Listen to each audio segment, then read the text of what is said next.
കോടശ്ശേരി മലയുടെ താഴ്വരകളിൽ കുന്നിൻ മുകളിൽ പച്ചപ്പരവതാനികൾക്കിടയിൽ ഭക്തിസാന്ദ്രമായ അന്തരീക്ഷം നിറഞ്ഞു നിൽക്കുന്ന ക്ഷേത്രം കേരളകാശി എന്നറിയപ്പെടുന്ന ഒമ്പതിങ്കൽ ശ്രീ സുബ്രഹ്മണ്യ സമാജം ശ്രീ കൈലാസ ശിവക്ഷേത്രത്തിലാണ് നമ്മൾ ഇന്ന് എത്തിച്ചേർന്നിരിക്കുന്നത്.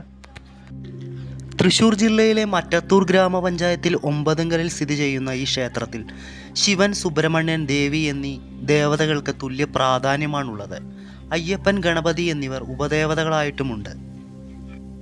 ഈ ക്ഷേത്രത്തിൽ എത്തിച്ചേരാൻ കൊടകരയിൽ നിന്നും 7 കിലോമീറ്റർ സഞ്ചരിച്ച് മൂന്നുമുറി ജംഗ്ഷനിലെത്തി അവിടെ നിന്ന് ഒമ്പതിങ്കൽ വഴിയിൽ ഏകദേശം 500 മീറ്റർ സഞ്ചരിച്ച ക്ഷേത്രത്തിൽ എത്തിച്ചേരാം.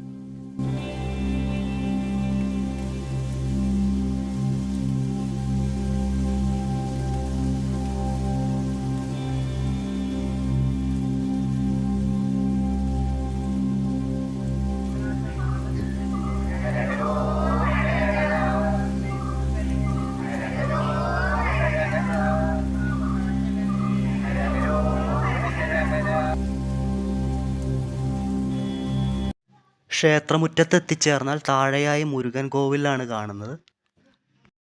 മുകളിലേക്ക് എത്തിക്കഴിഞ്ഞാൽ നമ്മൾ കാണുന്നത് എന്ന് വെച്ച് കഴിഞ്ഞാൽ ശിവനും ഭദ്രകാളി, അതുപോലെ തന്നെ ഉപദേവതകളായിട്ട് അയ്യപ്പൻ, ഗണപതി എന്നിവരുമുണ്ട്. ശിവഭഗവാന്റെ വ്യത്യസ്ത മുഖങ്ങളാണ് ഓരോ വാതിലുകളും എന്നത് ഇവിടുത്തെ സങ്കല്പം.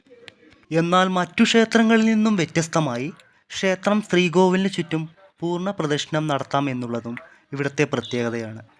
അതുപോലെ ശിവരാത്രിയുടെ അന്ന് മറ്റു ക്ഷേത്രങ്ങളിലൊന്നും ഇല്ലാത്തതുപോലെ ഭക്തർക്ക് നേരിട്ട് ശ്രീകോവിലിനുള്ളിൽ കടന്ന് അഭിഷേകം നടത്താവുന്നതാണ്.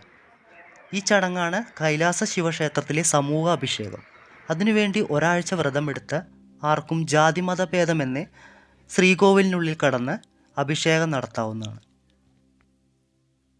സന്താനലബ്ധിക്കും വിവാഹ തടസ്സം മാറുന്നതിനും നെടുമംഗല്യത്തോടു കൂടിയ ആയുരാരോഗ്യ സൗഖ്യത്തിനും ഇവിടെ വന്ന് പ്രാർത്ഥിച്ചാൽ ഫലപ്രാപ്തി ഉണ്ടാകുമെന്നാണ് വാസ്തവം. കാശി വിശ്വനാഥ ക്ഷേത്ര സമാന പ്രതിഷ്ഠ ആരാധനാ രീതികൾ പിന്തുടരുന്ന കൈലാസ ക്ഷേത്രത്തിൽ ഭക്തർക്ക് നേരിട്ട് സമൂഹ അഭിഷേകവും അർച്ചനയും നടത്താൻ കഴിയുന്ന കേരളത്തിലെ ഏക ക്ഷേത്രമാണ് ശ്രീ കൈലാസ ശിവക്ഷേത്രം.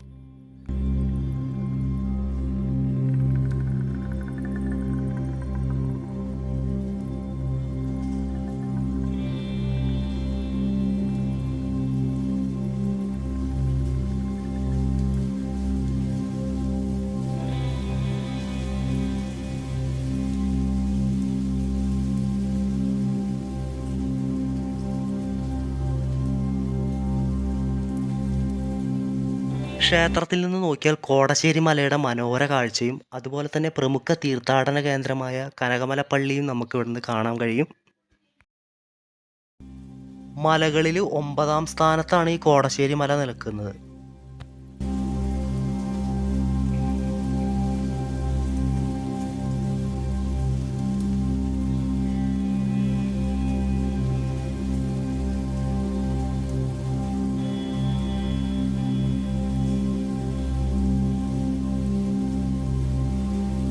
ഇവിടെ ഉത്സവം നടക്കുന്നത് കർക്കിടക മാസത്തിലെ 2ാമത്തെ ഞായറാഴ്ച ഗണപതി ഹോമം, ധനുമാസത്തിലെ തിരുവാതിര നാളിൽ തിരുവാതിര അവതരണവും പാതിരാപ്പൂ ചൂടലും, വൃശ്ചിക മാസത്തിലെ ആദ്യത്തെ തിങ്കളാഴ്ച ദേശവിളക്ക് ആഘോഷവും, കന്നിമാസത്തിലെ നവരാത്രി ആഘോഷവും ശിവരാത്രി ആഘോഷം, ഏപ്രിൽ മാസം ആദ്യത്തെ ഞായറാഴ്ച കാവടി മഹോത്സവവും ഉണ്ടാവും.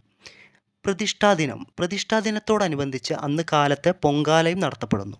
അതുപോലെ മുരുകന് ഷഷ്ഠിവ്രതവും എല്ലാ മാസവും ആചരിക്കും. ഇവിടെ കാലത്ത് 5:30 നട തുറന്ന് 9:30 നട അടയ്ക്കും.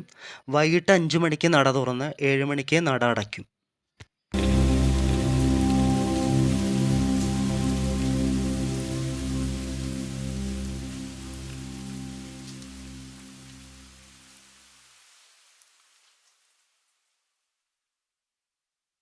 ഈ ക്ഷേത്രത്തിൻ്റെ ഐതിഹ്യങ്ങളും ഫലപ്രാപ്തിയും അറിഞ്ഞ് വിദൂരദേശങ്ങളിൽ നിന്ന് പോലും ഭക്തർ വന്ന് പ്രാർത്ഥിച്ച് വേറിട്ട അനുഭവമാണ് അവർക്ക് പങ്കിടാനുള്ളത്.